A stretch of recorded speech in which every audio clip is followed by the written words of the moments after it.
नमस्कार, मैं प्रद्युमन जोशीला आप तमाम दर्शकों को हरियाणा में जो लोकसभा का चुनाव हुआ वो भली भांति याद है।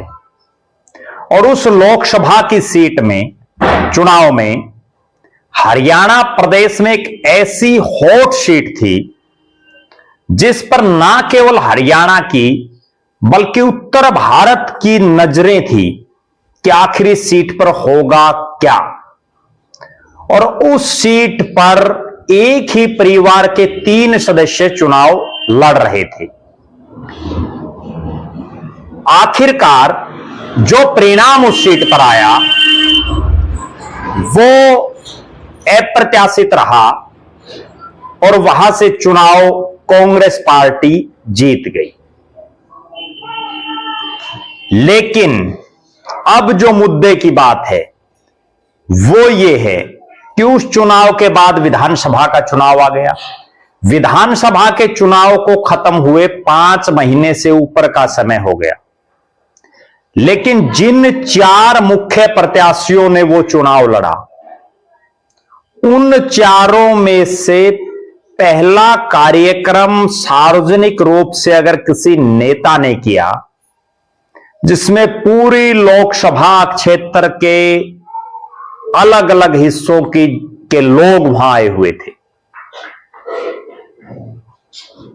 और उसमें क्या क्या हुआ वो आज के इस वीडियो में मैं आपको बताऊंगा।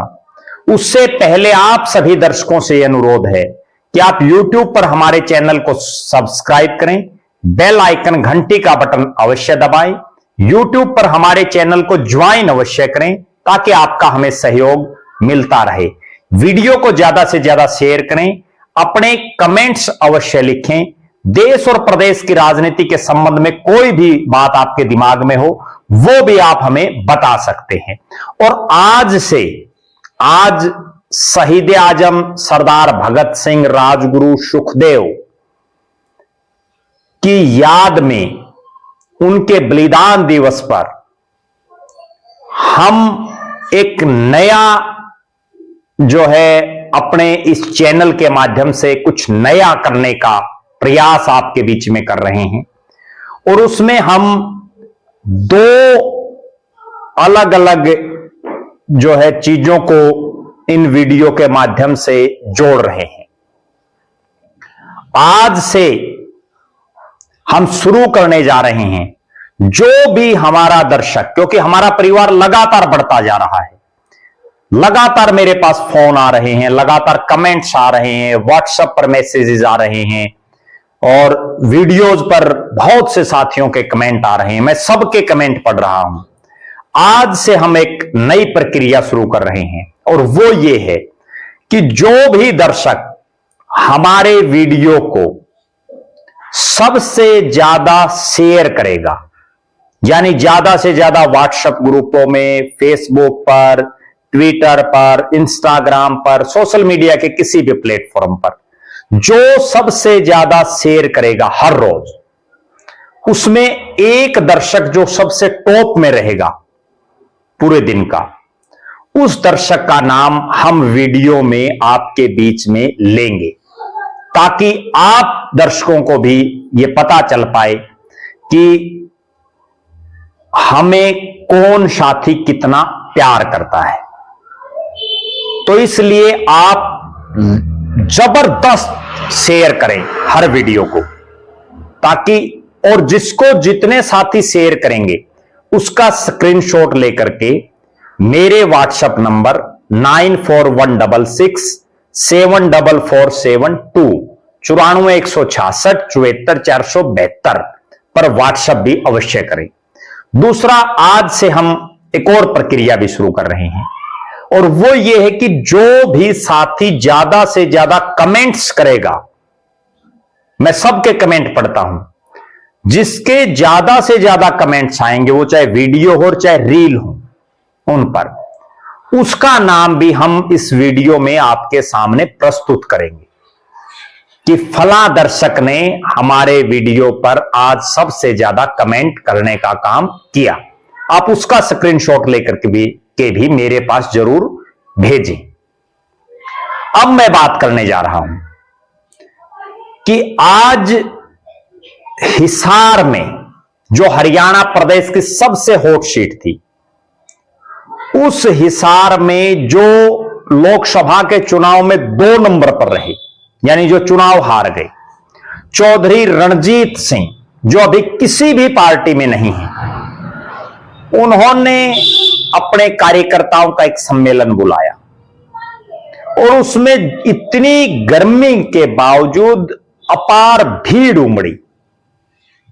हिसार लोकसभा के कोने कोने से लोग वहां मौजूद रहे।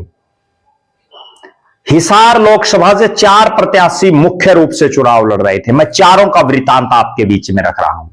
जयप्रकाश जेपी कांग्रेस के प्रत्याशी थे जो यहां से चुनाव जीते और अभी तक, बहुत गंभीर मैं बात बता रहा हूं, जयप्रकाश जेपी ने पूरी लोकसभा का जीतने के बावजूद धन्यवादी दौरा तक भी नहीं किया। हल्का वाइज भी धन्यवादी दौरा उन्होंने नहीं किया।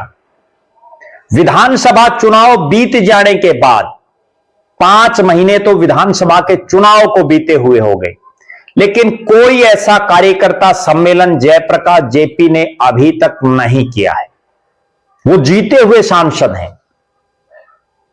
यहां से चुनाव लड़ रही थी जेजेपी की प्रत्याशी नैना चौटाला, और वो तो लोकसभा चुनाव और विधानसभा चुनाव के बाद यहां दिखी ही नहीं।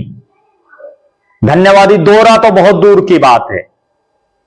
दुष्यंत और दिग्विजय भी कभी कभार इस लोकसभा क्षेत्र में दिखते हैं।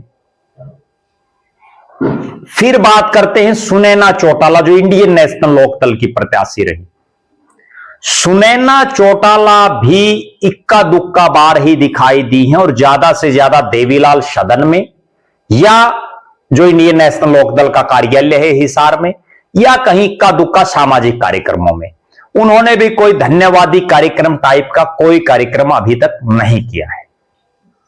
जबकि इन तीनों के इतर चौधरी रणजीत सिंह चौटाला, जो चौधरी देवीलाल के बेटे हैं, भारतीय जनता पार्टी के प्रत्याशी के तौर पर उन्होंने यहां से चुनाव लड़ा। क्लोज मार्जिन में वो चुनाव हार गए और पूरे हिसार में इस बात की भी चर्चा है कि बीजेपी के ही कुछ नेताओं ने उनको हरवा दिया। जब उनके क्षेत्र की वोटिंग देखी गई कि वहां भाजपाई प्रत्याशी को कितने वोट मिले और कांग्रेस को कितने मिले, तो वो सब कुछ जो है स्पष्ट कर रहा है कि आखिर कैसे हारे चौधरी रणजीत सिंह। लेकिन वो जुबान के पक्के माने जाते हैं। और मैं दर्शकों को वो पुरानी बात याद दिलाऊं, 2008 में जब उन्होंने कांग्रेस प्रत्याशी के तौर पर आदमपुर से उपचुनाव लड़ा था, उस समय यह चर्चा थी कि चौटाला गांव सिरसा से आया हुआ शख्स क्या हिसार में, आदमपुर में फिर आएगा। तब चौधरी रणजीत सिंह ने एक बहुत बड़ी बात कही थी कि मैं हारूं या जीतूं, हर महीने आपके बीच में रहूंगा। और एक तारीख उन्होंने फिक्स की, पहले 2 तारीख की, फिर 5 तारीख उन्होंने फिक्स की। हर 5 तारीख को लगातार वर्षों तक 16 साल लगातार वो हिसार आते रहे। मंत्री रहे तो भी, नहीं रहे तो भी, हारे तो भी, जीते तो भी। और उसके बाद जब उन्होंने लोकसभा का चुनाव लड़ा, उसके बाद भी हार के बाद वो लगातार हिसार में निरंतर आते रहे। विधानसभा का चुनाव उन्होंने निर्दलीय प्रत्याशी के तौर पर लड़ा, क्लोज मार्जिन में चुनाव हार गई, लेकिन उसके बावजूद हार नहीं मानी और फिर से उन्होंने हिसार में वही जो उनका रूटीन था वो लगातार जारी है। हर 5 तारीख को आ रहे हैं। अभी चूंकि नगर निकाय चुनाव के चलते, आचार संहिता के चलते इस 5 तारीख को वो नहीं आ पाए।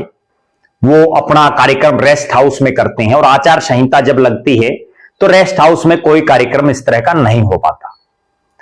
तो उस लिहाज से अब इस 23 मार्च का उन्होंने वो दिन चुना जिस दिन अमर शहीद आजम सरदार भगत सिंह, राजगुरु सुखदेव को पूरा देश और पूरी दुनिया याद करती है।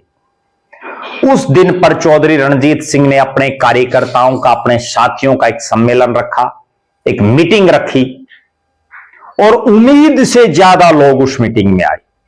जितनी उम्मीद नहीं थी उससे ज्यादा लोग। मैं अक्सर तमाम जो नेता हैं उनकी गतिविधियों पर नजरें रखता हूं। वो आज ना बीजेपी में है ना कांग्रेस में है, उसके बावजूद जिस तरह से लोग काम करवाने के लिए उनके पास उमड़ रहे हैं, वो ये दर्शा रहा है कि लोगों का उनके प्रति कितना प्यार और कितना स्नेह है।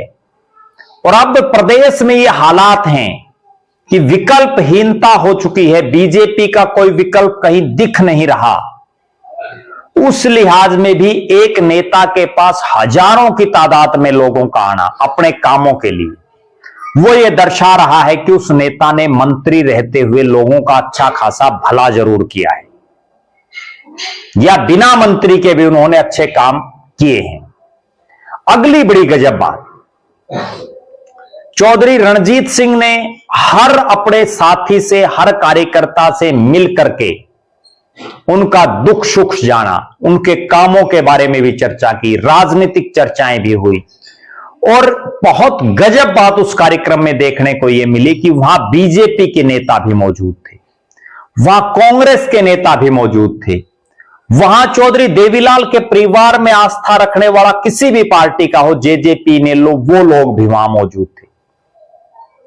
यह दर्शा रहा है कि रणजीत सिंह के प्रति कितना स्नेह लोगों का है। इस कार्यक्रम में रणजीत सिंह के सुपुत्र गगनदीप सिंह चौटाला भी मौजूद थे, और गगनदीप सिंह चौटाला जिस तरह से अपने साथियों से, आए हुए लोगों से मिल रहे थे, वो ये दर्शा रहा था, और लोग भी ये कह रहे थे कि इन पिता पुत्रों में घमंड नाम की कोई चीज नहीं है। दोनों बड़े साधारण, हर आदमी से मिलते हैं, चाहे वो चौधरी रणजीत सिंह हो और चाहे उनके बेटे गगनदीप सिंह चौटाला हो। निश्चित रूप से अब जब चौधरी देवीलाल के परिवार में चौधरी ओम प्रकाश चौटाला जी के निधन के बाद एक चर्चा पूरे प्रदेश में है कि आखिर चौधरी देवीलाल की राजनीतिक विरासत को कौन संभालेगा। क्योंकि अभी जो ये चुनाव हुआ था, इसमें 3 जो अलग अलग धड़े चौधरी देवीलाल के परिवार में बने हुए हैं, जिसमें एक का नेतृत्व चौधरी रणजीत सिंह कर रहे हैं, जो इंडिपेंडेंट हैं, आजाद हैं, स्वतंत्र हैं। दूसरे का चौधरी अभय सिंह चौटाला कर रहे हैं, जिनकी इंडियन नेशनल लोकदल है। और तीसरा अजय सिंह चौटाला और उनका परिवार कर रहा है, जिसका जेजेपी है। तीनों के जो मुख्य कमांडर हैं, वो तीनों चुनाव हार गए। इसलिए तीनों के चुनाव हार जाने के बाद पूरे प्रदेश में यह चर्चा है कि आखिर चौधरी देवीलाल की राजनीतिक विरासत कौन संभालेगा। और आज के इस कार्यक्रम के बाद यह कहा जा सकता है कि चौधरी देवीलाल की राजनीतिक विरासत को चौधरी रणजीत सिंह संभालने में पूरी तरह से सक्षम है। वहां आए हुए बहुत लोगों से मेरी भी बातचीत हुई, जिन्होंने यह माना कि जिस तरह से चौधरी देवीलाल आम जनता के बीच बैठ करके उनके काम करते थे, वो पक्ष में रहे या विपक्ष में रहे, उनकी सुनते थे, वही काम चौधरी रणजीत सिंह कर रहे हैं। वो सबसे मिल रहे हैं, सबके काम सुन रहे हैं, उनको जिसको कहना होता है कह भी रहे हैं अधिकारियों को। इसके इतर अगर मैं एक बात और बताऊं, आज एक और बड़ी गजब बात यह भी थी कि जिस समय चौधरी रणजीत सिंह का यह कार्यक्रम चल रहा था, उसी समय हिसार के मौजूदा सांसद जयप्रकाश जेपी भी इसी विश्राम गृह में मौजूद थे। लेकिन जहां चौधरी रणजीत सिंह के पास सैकड़ों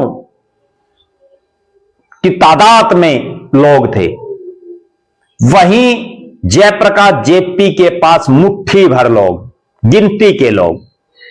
और जो लोग वहां आए हुए थे रणजीत सिंह को सुनने के लिए, उनसे बातचीत करने के लिए, क्योंकि सांसद तो जयप्रकाश जेपी भी हैं हिसार से, तो लिहाजा सांसद हैं, तो जो काम कराने वाले लोग थे उनको सांसद के पास फर्स्ट प्रेफरेंस होनी चाहिए। लेकिन उसके बावजूद जो आंखों देखी मैंने वहां देखी, वो ये था कि जयप्रकाश जेपी की बजाय वो लोग रणजीत सिंह को अपनी दरखास्त दे रहे थे, रणजीत सिंह से अपने काम की गुहार लगा रहे थे। कहीं ना कहीं यह दर्शा रहा है कि हार जीत राजनीति में कोई मायने नहीं रखती, नेता बनना होता है और नेता हार कर भी लोग बढ़ते हैं।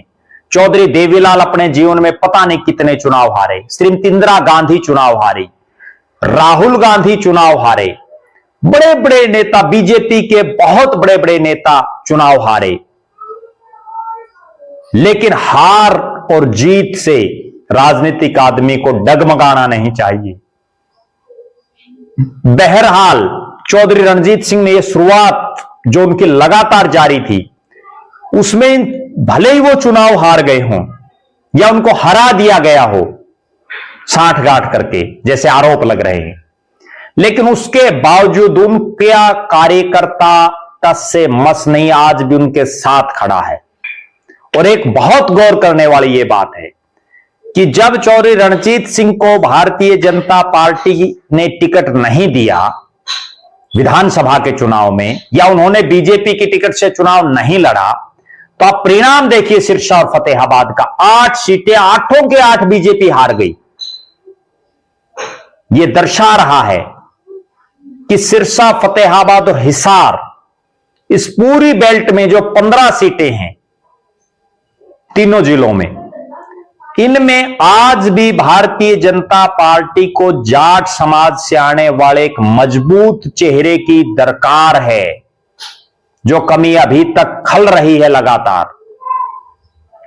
देखना यह है कि आगे भविष्य में क्या होगा, उस पर भी हमारी निगाहें बनी रहेंगी। आप लगातार हमारे साथ बने रहें, हमारे फेसबुक पेज को लाइक और फॉलो करें, यूट्यूब पर चैनल को सब्सक्राइब करें, बेल आइकन घंटी का बटन अवश्य दबाएं, वीडियो को ज्यादा से ज्यादा शेयर करें, यूट्यूब पर हमारे चैनल को ज्वाइन अवश्य करें ताकि आपका हमें सहयोग मिलता रहे। बहुत बहुत धन्यवाद। आपका अपना प्रद्युमन जोशीला।